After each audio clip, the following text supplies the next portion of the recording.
Let's talk about the system. I mean, it's item 1 and 2 almost related. Number 1 is whether IEBC technology met the standards of integrity, verifiability, security, and transparency to guarantee accurate and verifiable results.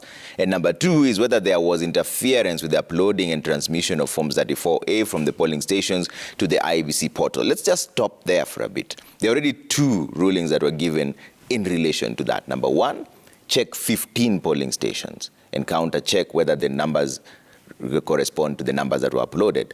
Also, the Azimio team were given supervised access to the servers.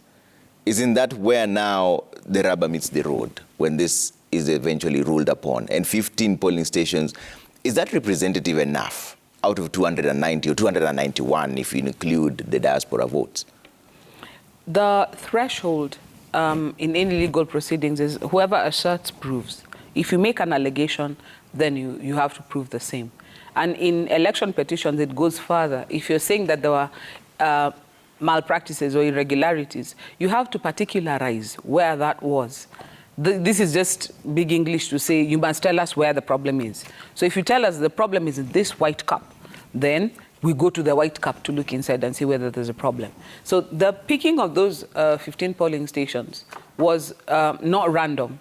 It was because that is where people said, you know what, here we think that there was a level of inflation or deflation of votes. Now, with that being the place where there's an alleged problem, if the court therefore goes in for closer scrutiny and finds that there was no problem, then they can surmise. You can make an educated guess as to the state of the rest of the polling stations. Or if you go in and find that indeed there is some level of discrepancy, then that's what goes to my first point. You have to look at the degree to which there's a discrepancy. Is it a 1 or 2 vote problem, or is it a 1,000, 2,000 vote problem? And then now with that, you again put on the scales of justice to decide what to do with the rest of it. So you have to remember that by next Monday, the court must be rendering a verdict.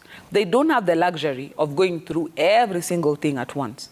The court, again, has the luxury of being able to make what we call taking cognizance. You just, judicial notice. Judicial notice is like you make an educated assumption that if this behaves like this, then I can make an educated guess that this and this should be fine. So that's what I'm saying with 1 and 2, if the court goes ahead and does that snippet and looks into this particular corner, and looks at the tidiness of that corner, because it is a quote-unquote random pick, then you can make an educated guess as to what else would have happened in the other polling stations where there was no problems alleged or no questions raised. So that's why 1 and 2 are important. But for me, there's also the aspect of, unlike what we have seen with all the build-up towards the final petition problem, is that most of our systems are still very manual. So, for example, if you're saying you're ordering a recount, it's going to be somebody physically sitting, supervised by a court officer, maybe a deputy registrar or one of the magistrates, to physically count. So the magistrate now will swear an affidavit and say, you know what, this is what we found.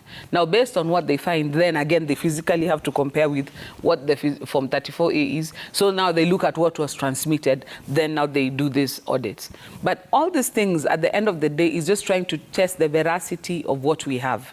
And if it stands up to the test, then, like I said, it becomes an educated guess of what else it is to follow. So the court has, it's an easy and a difficult task. For Azimio going to get access into the servers, again, this is trying to help them to prove their case, because they're the ones who are alleging that the system is not robust enough.